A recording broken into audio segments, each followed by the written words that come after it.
Welcome everyone, welcome to UCL, the Department of Political Science and the Constitution Unit, and welcome to this seminar, which is called Organising a Snap Election at the Centre, on the Ground and in Parliament.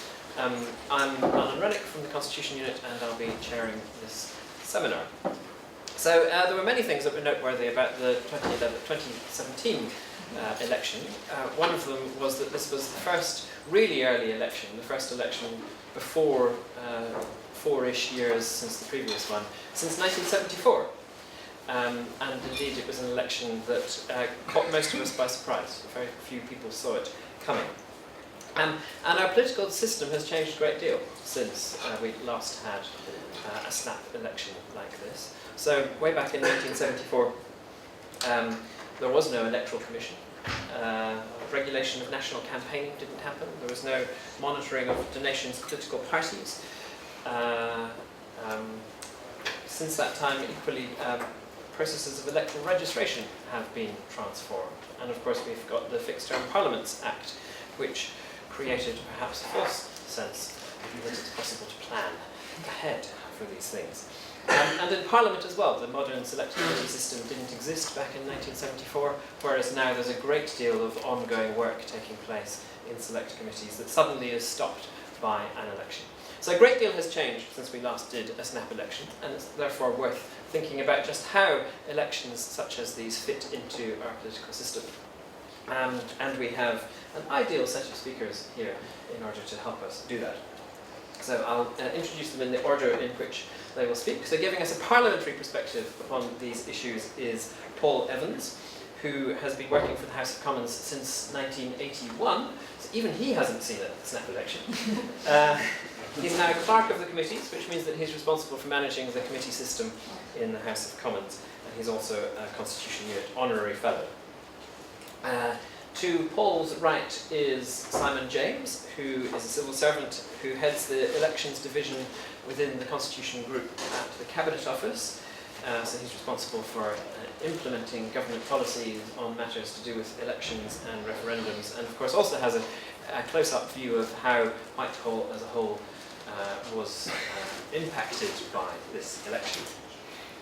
Claire Bassett is the Chief Executive of the Electoral Commission and has been in that role since 2015. The Electoral Commission in the UK, of course, doesn't run elections, but it has very important responsibilities in providing guidance for candidates, agents, officials and others in monitoring running the system of monitoring donations and other aspects of elections. And last but not least, George Cooper is the Head of Electoral Services for the London Borough of Haringey. He was the Deputy Returning Officer for two constituencies, Hornsey and Woodgreen and Tottenham in the election. And of course, Deputy Returning Officers are like Vice-Chancellors, and they're the ones who actually do the work. He's also the former National Chair of the Association of Electoral Administrators and currently a member of its board and the Deputy Chair of its London branch. So we have a splendid set of speakers. Each of them will speak for a little bit, and then there will be time for Q&A. So first, Paul Evans. Thank you very much, Alan, for that generous introduction. When I arrived in 1981, which does seem a long time ago in House of Commons, my older colleagues were still talking nostalgically about 1974, the year in which they did absolutely no work at all. But nobody remembered 1910, as far as I can remember. I'm going to take a slightly chronological approach to my account of what's the impact of the election was on the House of Commons. I hope this is illuminating, but it's intended to provide you with facts that you might want to lead to questions and deeper thoughts about the wider impact, the more philosophical side of things. I've got a bad back, I'm afraid, so if I flinch at any point, it's not in reaction to the quality of your question or comment. I'd just like to make that clear. So, on Tuesday, 18th of April, the House of Commons returned from its Easter recess, and the Prime Minister said she wanted to make a statement in which she announced that she was seeking an early general election. The following day, all business cancelled. The first opposition day, as it was going to be, an opposition day, not the first. Opposition day was cancelled, and the House eventually voted after a brief debate, relatively brief debate, 522 to 13 to hold an early general election in accordance with the Fixed Term Parliaments Act. We had to do a bit of thinking about the 2/3 majority requirement. That's the only supermajority requirement we have in the House, and what exactly we would do if it wasn't achieved, and what that would mean, and indeed what the government's reaction would be, because they could, in theory, then have gone for a self-immolating no confidence vote in order to trigger action in a different way. But the opposition decided they were going to support it, and indeed it went through. Following day, Thursday the 20th of April, we had to discharge the Manchester Gorton writ for a by-election. It seemed absurd that the returning officer might go ahead and hold a by-election for a parliament which didn't exist, but anyway it was felt that we needed to make sure they didn't go mad and do this, so we discharged the by-election writ for Gorton. Nothing much else happened, except feverish discussions no doubt going on within government and elsewhere about how to do what we technically call the wash-up. We have wash-ups before every general election. This was the most unexpected one, obviously, in my career. But it really is how to get rid of the legislative business which remains before the House. This wasn't too difficult in this case because, of course, we'd have expected the session to end fairly shortly after this point, and so the legislative timetable had worked its way through mostly according to plan. The following Monday, we took Friday off. Monday, we had a huge business motion which must have taken the whole weekend for Parliamentary Council to devise, if not longer. It was basically amounted to an enabling act, trying to foresee all possible unexpected events that might prevent the House getting on with its business and making sure that they couldn't be dealt with, and handing huge powers to ministers to set timetables and change the agenda at a moment's notice and so forth. Having got rid of that, the House then rose early, and on Tuesday we went into the committee stage of the Finance Bill, the only piece of legislation which it is absolutely critical that you get on the statute book, because if you don't, taxes expire and all other kinds of terrible things would happen. It wasn't a very exciting Finance Bill, if anyone remembers it at all, but we nonetheless had to delete 72 of the 135 clauses and 19 of the 29 schedules. And it also, just as an aside, I'm afraid I'm going to make a couple of asides that are not strictly relevant. We had the first and only, so far, 3-nation Legislative Grand Committee to consider the Finance Bill after it came out of committee. That's the one that actually includes Northern Ireland as well as England and Wales. So only the Scots were excluded on that occasion from voting on certain clauses and provisions of the bill which engaged evil. On Wednesday, coming towards the end of things, we had 3 sets of Lords amendments, which was going to look, the Lords had to put their skates on once the election was announced and start dealing with bills at rather less than their leisurely pace. Of course, it put them in an immensely powerful position as well in terms of their ability to make amendments and enforce them on the government, which they didn't exploit ruthlessly, perhaps disappointingly. The one we expected to be most problematic was the Higher Education Bill. It was the most controversial in the Lords, and they did indeed make amendments which came back to the House on this Wednesday, and most of which were rejected, though not outright, by the House of Commons, and the bill sent back to the Lords. And then on the following day we were all set to have a high-speed ping-pong during the course of Thursday morning, which didn't eventuate because the Lords folded quicker than we expected. So not much to do on Thursday except trot up to the House of Lords when summoned by Black Rod to have the prorogation ceremony, which, if none of you have ever seen it, it is one of the funniest and best shows in town, and it's free. And it involves a lot of men and women in funny clothes doffing caps at each other and people talking in foreign languages. And during the course of which we had 21 royal assents given, and the final bill to pass in that Parliament was the Faversham Oyster Fishery Company Act, which I'm sure was a relief to Faversham, if no one else. So the House was prorogued, and just to remind, I don't need to remind anyone here, that the difference between prorogation and dissolution is that prorogation just suspends Parliament for a while, and it happens mostly annually at the end of each session, and dissolution dissolves completely the Parliament and requires a new election. So we prorogued on the Thursday, which seems a bit bizarre. Why did we bother?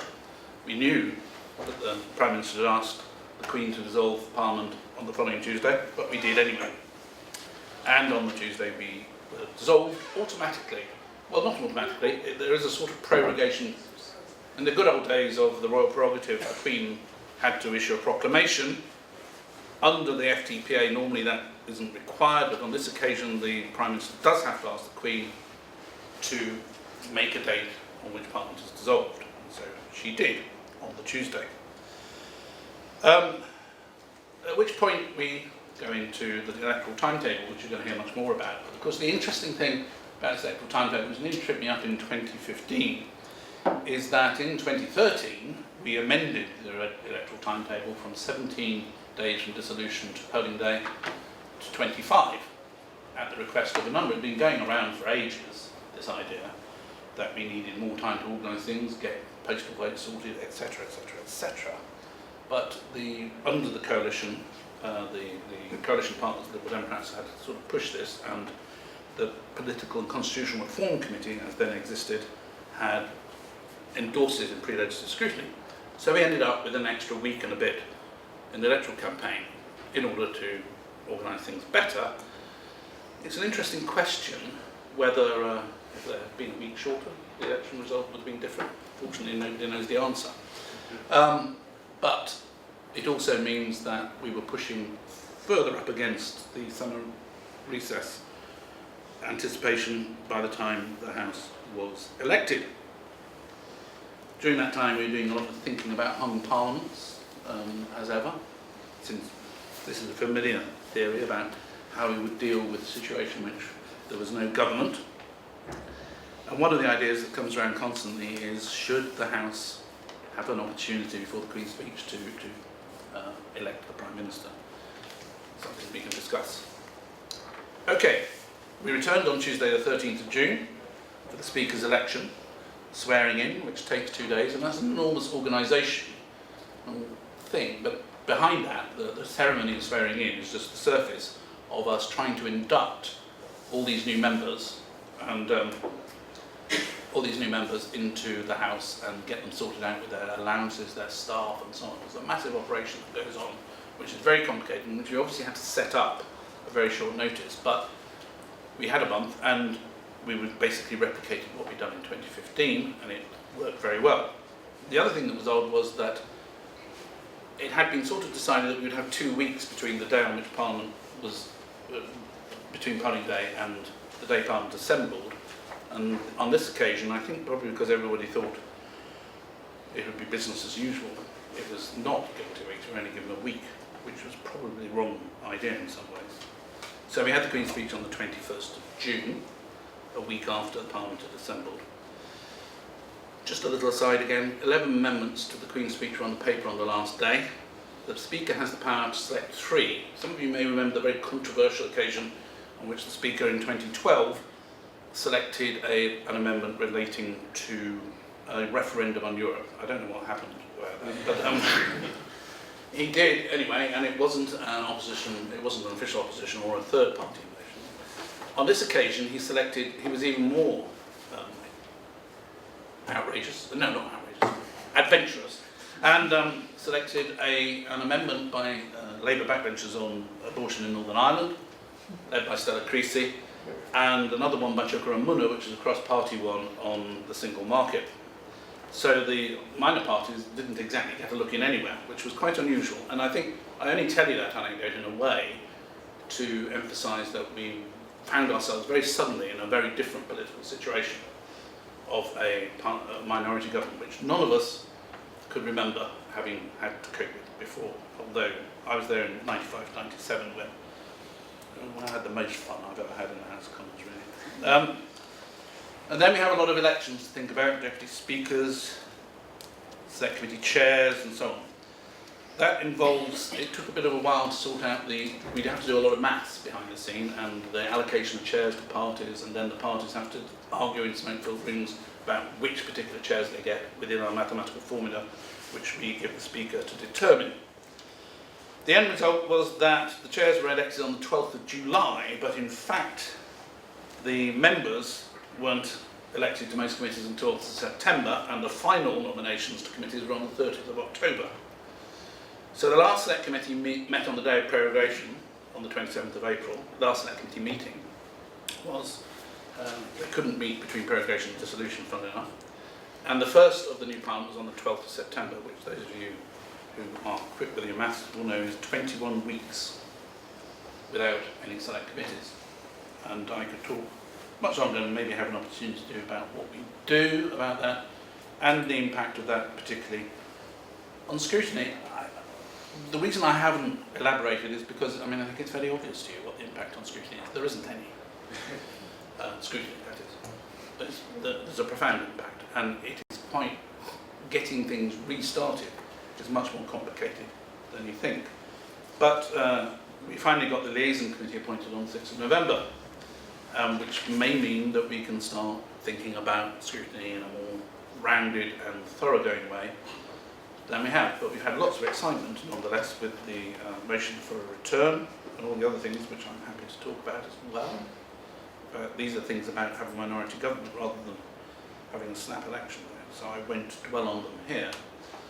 But I just say, the other thing is, it always reminds you of the famous episode of Yes Minister where Jim Hacker finds he's awarding a hospital the most hygienic hospital of the year award, and the reason it's won it is because it has no patients, because they can't afford to have any.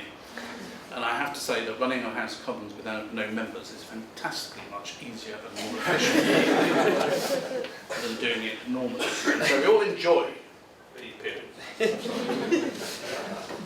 Very many thanks, Paul. Simon is next.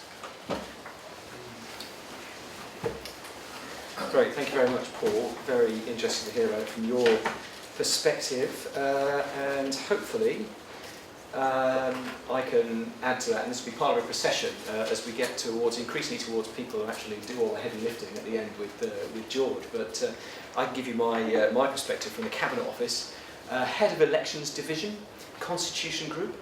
Surely, my friends and family say, surely you knew it was coming. If anybody in government, you or your boss, must have known this. The short answer is no. The long answer, I'm afraid, requires you to picture the scene. The reason why I say I'm afraid is it involves me being in my local leisure centre in a sauna. I did have a towel on, but still, for those of you who had your lunch, that might be a little bit too much information. But the Tuesday, it was a bank holiday. Long bank holiday weekend, fantastic. I took the Tuesday off. I did what I often do on a day off, and I popped early to my local leisure centre, had a swim, and then relaxing afterwards. And there's a group of retired gentlemen who sit in the sauna during the week, and they chew over current affairs. And I sit there very, very quietly because I don't say anything.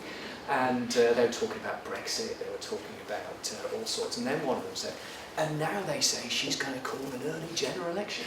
At this point, I had enough. I piped up. I could resist no longer, and I said, "Look, she's not going to call it." And I went through the whole reasons, and I nearly finished by saying, "And I'm the head of elections division. You bloody quote me on that." Thankfully, I did not.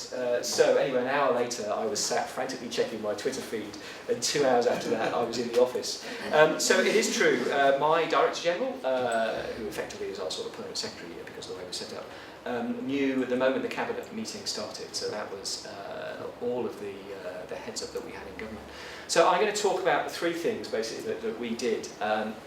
One thing we've always done, one thing we've started doing quite recently, and then the third thing was sort of new for us, and I speak as somebody who, I've only been around for 3 years, but in those 3 years I've had 2 general elections and a referendum, so that's probably enough experience over the last 3 years.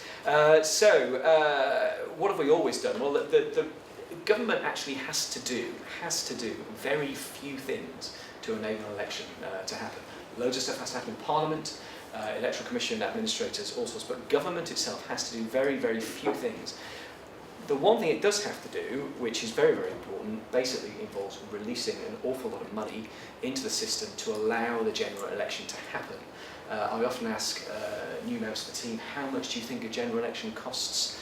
I will give you the answer. Depending on your definition, it either costs around about 100 million or around about 140, 150 million.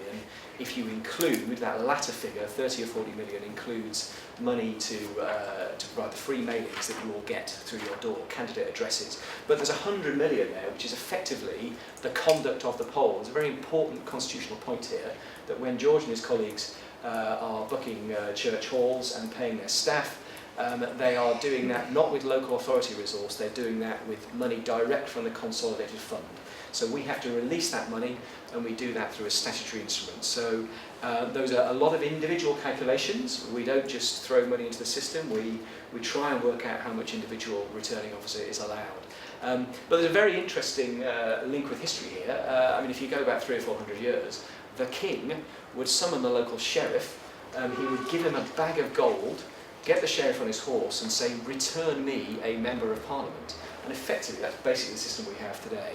George and Scottish are the sheriffs galloping back off to the shires in Haringey or wherever, but they're doing that with a bag of money that comes from the consolidated fund, so we release that money. So that really is the main government thing, and it took an awful lot of hard work of my analytical team to get all that done in time, lots of individual calculations to be done.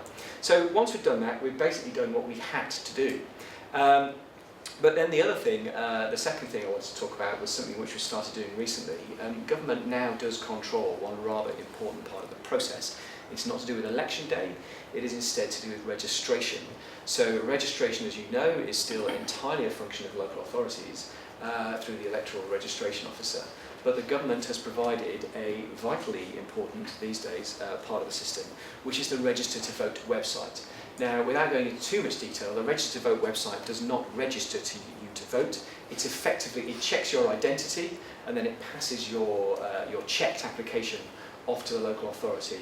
But it's a vital part of the process now, and an awful lot of people use this as their means to register to vote rather than waiting for a knock on the door. How vital is it? Well, we found out it was pretty vital during the EU referendum, when everything was going great, until about 90 minutes before the deadline. I wasn't in the sauna, I was about to go to bed, and the Director of Comms at the Electoral Commission rang me and he said, your website's going down. And I thought this was a joke, but it wasn't. So you will remember that prior to the EU referendum, the Register to Vote website, it fell over because of too many users the evening of the Register to Vote deadline. Now that caused a huge political row. We were able to solve it by extending the Register to Vote deadline, and we did that by passing an SI. That wasn't without controversy, but we managed to do that. Well, if it happens again for the election, surely we could just do the same. Well, that would involve passing a piece of legislation. Can we do that? Well, no, because Parliament has in fact been dissolved. Well, can't we recall Parliament? No, Parliament has actually been dissolved. It is not there to recall. So we didn't want to go through all that again, not least because of the embarrassment, but it would have caused a real problem. So what we had to do, we had to work very closely with colleagues in the National Cybersecurity Centre and elsewhere to make sure that our website had, well, a couple of things. One, the capacity, but also the best protection, because there's an awful lot of speculation at the moment about people who want to take various websites down. So we had to go through an awful lot of loops and checks to make sure that the website withstood a huge amount of usage. And it did, actually. I've got a few figures here. Between the announcement of the election on the 18th of April until the deadline day on 22nd of May, that website processed 2.9 million applications. And on the actual deadline day itself, 22nd of May, it processed 622,000 individual applications. So that stood up to a huge amount of usage. So the final thing I want to mention is, it's sort of linked to that really, it's what I would call contingency planning. And this was work that I think we did very successfully in the centre to bring together the quite esoteric worlds of counter-terrorism and contingency planning and help those interact with an incredibly devolved and diverse delivery system. So we've already heard that elections are actually delivered by the people on the ground, like George and his colleagues, but also by the Electoral Commission. But you recall, we were at a time of incredibly heightened security fears. We'd had the attack on Parliament, we'd had various other things. 4 days, I think the Sunday before the general election, we had the attack at London Bridge. And obviously a huge amount of evidence and a huge amount of intelligence was being gathered by the relevant communities, many of whom I don't have access to because I'm just a normal civil servant. But we had to find some way of taking that risk analysis, taking that evidence, and making sure that people on the ground who were answering very real questions about, do I need an extra policeman with a gun on my door at the polling station? And that is a decision which, if it's taken in isolation, can lead to all sorts of difficulties. So I think what we successfully did was we matched up the Electoral Commission and local authority administrators back to the centre. We had these fantastic meetings with Civil Contingency Secretary where we go through all the risks. Department for Transport, what can you tell us about? What can you tell us about forthcoming rail strikes? Oh, we're all fine, that's okay. All right. Department for Health, what do we know about, or DEFRA, what do we know about bird flu? Okay, bird flu's fine, there's a confined case of blue tongue in northern France, that's okay. Met Office, what can you tell us about the weather? Too early to tell. That's what they always said. So the good news is that even the Met Office within government don't give us any information. So we pulled that together, and by and large, from an administrative point of view, certainly from a government point of view, it all went fine. So I've been given the 2-minute sign, which is just as well because I was just about to finish that anyway. So that's my perspective. I think most of what I'm interested in is the questions that come afterwards. But I will now pass you on to colleagues who really know what they're talking about and who are helping to deliver on the ground. Thank you, Simon. Claire. Okay. Good luck with that. Yeah, slightly dangerous carrying a glass in there. Thank you. Just sort of taking the analogy of the heavy lifting a bit further. So basically the Electoral Commission, we're the people that say, I wouldn't do it like that, and have you bent your knees when you pick that up. That is our role really, essentially, is to, particularly around elections, is to issue the guidance and make sure that guidance is enforced and the performance standards are in place on the administration of the elections. And then obviously on the other side we've got the party finance and the enforcement of the rules around that. As seems to be part of the form, I'm going to start with a few numbers. So there were 47 million people on the electoral register when we went to the polls. 33 million votes were counted. That was 2.5 million more than we did in 2010 and 1.5 million more than 2015. 74,289 ballot papers were rejected, so that is about 0.15% by my reckoning. And despite all of our best efforts to get people to register, 10,500 people who tried to vote couldn't because they weren't on the electoral register. And I think what those numbers really illustrate is this wasn't just a snap general election, this was quite a difficult snap general election. The volumes were really high and the political interest was really high. And that is great news for political engagement, but if you're the administrators, that makes the challenge all the more harder. And I think actually it's a real credit to all the people on the ground that when we do surveys afterwards about people's perceptions and feelings about the elections, and nearly 4 in 5, or 79% of the people we surveyed thought the election was well run. And that's something I think we should be really proud of, particularly with all the speculation that goes on after an election, that actually most people who experience going to the polls in this country find it a positive experience and are pleased with it. The short timescale in this challenge really tested all of our contingency plannings. For the Electoral Commission, we produced 160 pieces of bilingual, so English and Welsh, guidance in just under 3 days. So we literally turned it around, and 3 days after the election had been announced, that guidance was there for both electoral administrators, but also parties and candidates. I think the point that we are really aware of at the Commission, and something we were working really hard with the electoral administrators, was just how much pressure they were under. The announcements was, I think, 3 weeks before the scheduled polls that were due anyway, and that meant that there was not just a general election to do, but actually a whole raft of elections in Scotland, Wales and parts of England as well, which people were under quite a lot of pressure to do a year after we'd had very significant polls and of course the referendum as well. So what were the particular challenges? I thought I would just sort of focus on some of those. Simon touched on the really welcome ability to apply to register to vote online, and there is no doubt about it, that really has been one of the key things in transforming engagement and registration. But it's also brought probably one of the biggest challenges for electoral administrators, and that's duplicates. So that's people who are already on the register applying online to register. At the moment, there's no way that someone can check whether they're on the register or not, and one of the victims of the success, if you like, of people seeing the messages about don't forget to register to vote is people panic and apply again. And our conservative estimate is about 40% of those applications were duplicates. So what that means, in that last 2 weeks, there was 1.9 million applications in the 2 weeks before the deadline, and we think about 40% of those were already on the register. And I think some people think actually that the numbers are a bit higher than that. We have been pushing quite hard. We think there is a solution to this with the AEA. We would really like to see a look-up so that could act as a filter on the online system, but it would also help the administrators, and in particular, I think, prevent the waste and improve the experience, because there's also evidence that some voters are getting confused that they've actually already been on the register by that application of applying. And this brings me back to what's going to be quite a strong theme through this, and this is the pressure that local authority resources are under. Local authorities have seen massive cuts over the last few years, and that combined with a loss of experienced elections people is making this really difficult for them. A lot of people who were coming up to retirement, I think, hang on to experience the referendum, and what that meant is in the sort of year or so since the referendum, a lot of people have finished or moved on or moved to other things. And that's put real pressure on. And the practical arrangements of doing an election is hard, and a lot of it needs experience and knowledge, how to source that volume of paper in a way that means you can get it in a way that has no errors on it. And we all know what happens if you use the wrong supplier, or if a print supplier gets it wrong, just makes a small error on that form, and then suddenly you've got a real problem. So there is a lot of pressure, and I think that was felt in some areas particularly.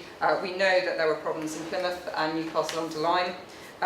They will come out in the fullness of time of what happened there, but I'm pretty sure one of the themes that's going to be right through them is that combined pressure of vacancies that couldn't be filled at key posts, and the need to meet this really strenuous demand. And that's something that I don't think is going to go away. It's something that we highlight quite strongly in our reports, and I think that anecdotally we hear there were quite a lot of near misses elsewhere as well. And this is something that, unless we address this need for both resource and capacity, is going to be a challenge.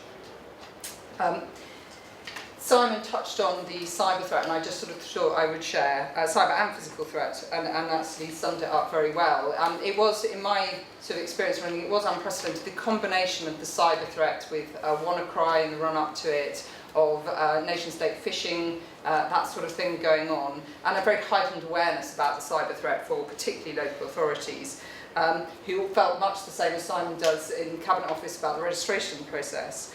That combined with the physical security threat really made it a huge challenge, and I think I completely agree with Simon that actually one of the successes and one of the things we learned was that good communication and recognising different expertise in different places and valuing that and working together was really powerful, and particularly working with the different agencies and having inside knowledge about the weather forecast, which is just give you credence anyway. I just wanted to touch a bit now on the other side of what we do as the regulator of political finance. So what we do is we have in place real-time monitoring of the over 70 political parties that are registered, and approximately 50 non-party campaigners who are also registered with us, and others. And what we do is we monitor their campaign activity in real time, as well as receiving the spending and donations reports as the rules set out. And we do have some quite interesting conversations and challenges as a result of this, and we do actually go out and challenge people. So one of the ones we had to do this year was the artist Banksy, who was giving away artwork, encouraging people to vote in a certain way, which of course is the ancient event of treating. So we had to ask him to stop doing this. And we did actually at one moment have quite an interesting conversation with the enforcement team in our office about whether we would be the organisation responsible for unmasking Banksy. We decided we didn't really want to be, but there was a lot of that. Another feature that came quite strongly, and certainly we've had a lot of noise about, was this idea that students were voting twice and bragging about it on social media. We received over 1,000 emails from members of the public concerned about this, and I think just over 60 letters from MPs. To date, the police have only found, I think it's 12 incidents where they can identify an individual who may or may not have done this. The majority of those, it turns out, were entirely legitimate, so they were people with proxies, or they were people who were actually only voting once. And there have been none that have been found to actually have done it that have warranted prosecution. And I think this is a really good example of where perceptions of electoral fraud and social media reaction to it actually can be as damaging as real fraud, and it's something that we're quite mindful of. It is a particular challenge. If you've got 381 separate registers and people are allowed to register twice, you can have 2 addresses on there. What you shouldn't do is vote, or you're illegal to do, is to vote twice in the general election. But the problem is that the local authorities and the police have no way of checking that. And one of the things that a look-up, which would have also worked with the registration thing, would give us an opportunity to do, was actually have that as well. And indeed, the Law Commission's previously recommended changes, so that when people do register twice, they have to put the one they're going to use for national elections on there, I think would have really helped with this. And it's another example of where, if you keep having elections going forward and the legislative timetable slips, it's quite hard to get some of the changes through that actually would make things really different. Similarly, I think, just touched on there, the social media and how that's been playing a role in campaigning. We've seen that increasing every time we have an electoral event. And you don't have to turn on Twitter or anything very long to see speculation about what role different people may have played in campaigning. It's the role of the Electoral Commission to police campaign finance. That's the system that's been put up and put in place to monitor that, and that's what we'll do. So we've got investigations already underway around permissibility of donations, and we're already doing some work pending from the referendum on that. But we will also, once we've had all the spending returns in, start doing that around this election as well. But the world is changing, campaigning is going online, but the rules do apply there.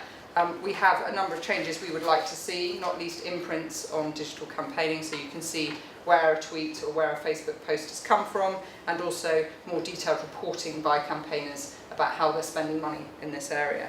And again, these are recommendations, some of which have been in place since 2003. And just really 2 other points that I just wanted to finish with, because I've got 2 minutes. I think just to reiterate really the bit about the capacity of local authorities and the fact that we all need to be really alive to this if we're going to continue to do elections in this way. And I don't think it's just about throwing more money at local authorities, although I'm sure they would welcome it. I think we do need to think about our system and how we can use automation to improve that. And the registers in particular, I think, is one. We've heard about the duplicates impact. The annual canvas is a huge sucker in of resources. Actually, if we used other government data better, we could have a much better quality register, and we could do that with a much less input and resource. So we would like to see, considering automatic registration, that is something that people who we surveyed, 1 in 3 thought that would be an improvement to the system, and 50% of the people we talked to thought that automatic registration when national insurance numbers are issued would also be something that would improve the system. And then really finally, but by no means least, about how accessible our polls are. We've just last week produced our report into the accessibility of the elections, and it was fairly shocking to find voters who can't vote at a polling station because they can't get in, or because the setup in that polling station is such that they just don't feel able to go into there. And I think there are options that could address this. We obviously need to have individual assessments to make sure polling stations are accessible, but also we need to think about the format in which we produce information right across the board, but also things like whether we could have more mobile polling stations, we could have polling stations that could go into care homes, for example, and offer people those with disabilities, both hidden and more obvious ones, different ways to vote, because I think that is something that really matters that we should be able to do as well. That's probably my 10 minutes, isn't it? Lovely, thank you very much. And finally, George.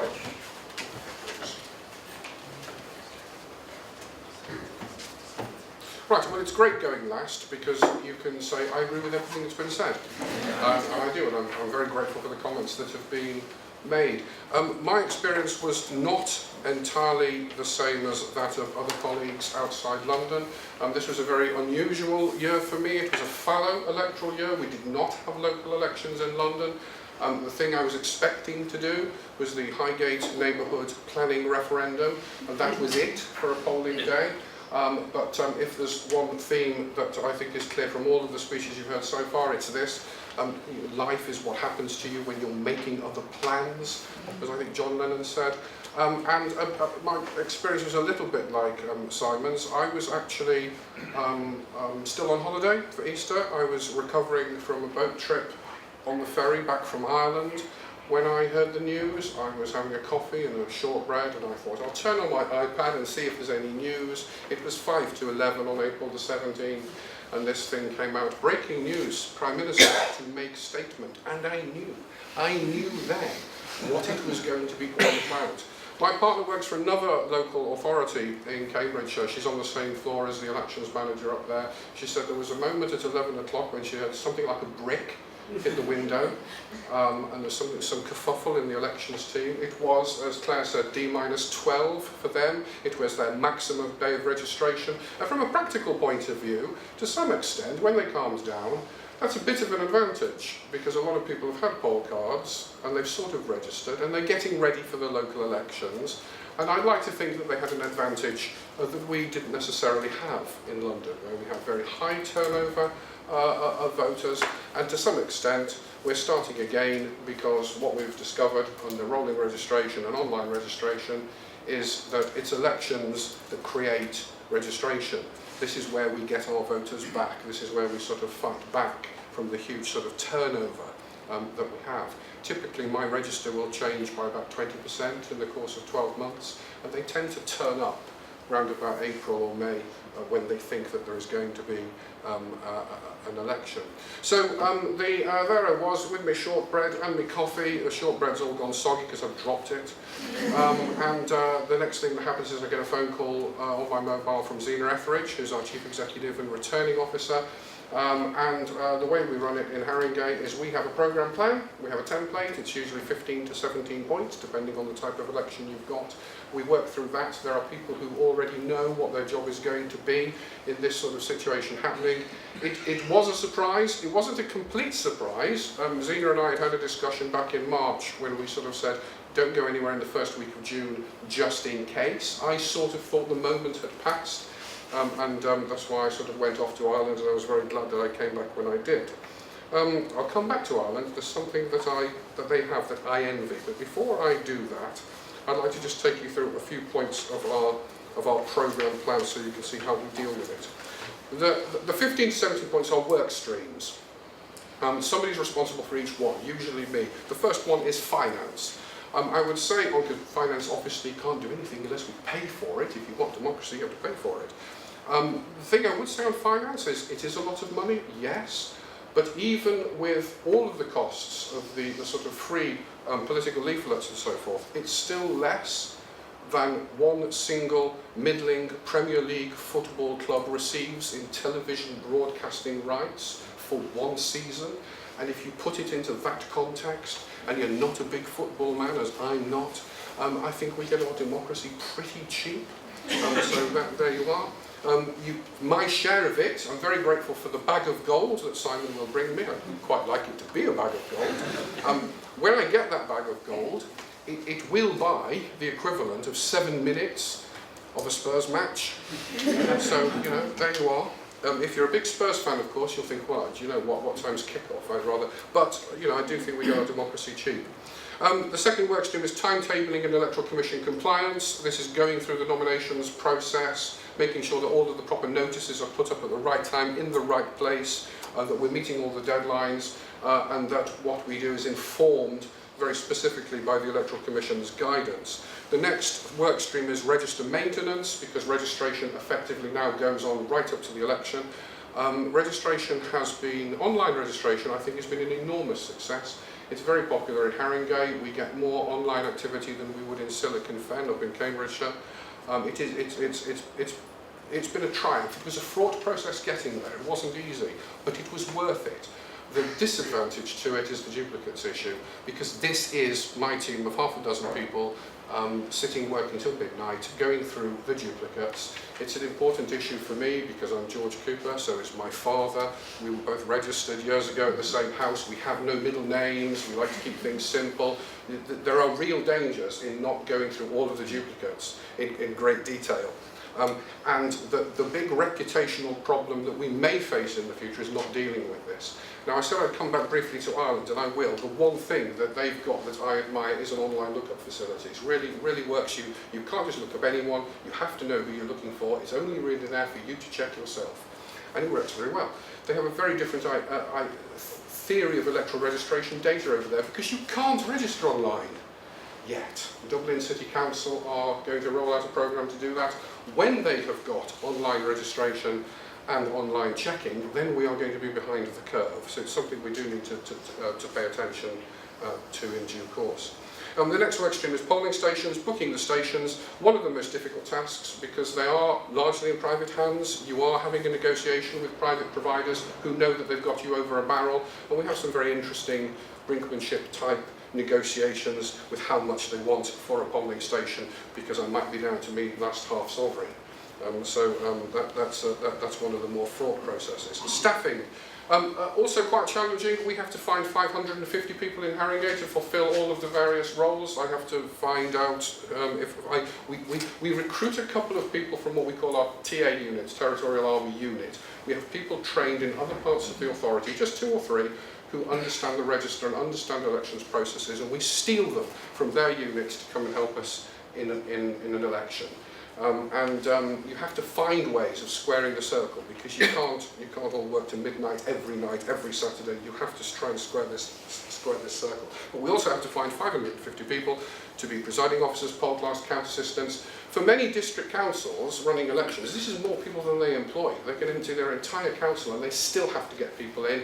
And this is more true now than it's ever been, because, as Claire has said, councils have been reduced very markedly in scale. We've been reduced in budget by 63% in the last 7 years. So we've got a lot less people than we used to have. The next one is training design and training delivery. What we do here is we get the sort of commission materials of what we did before, and we take them apart, put them back together, put the booklets that they produce in a pack, add our own local information to that.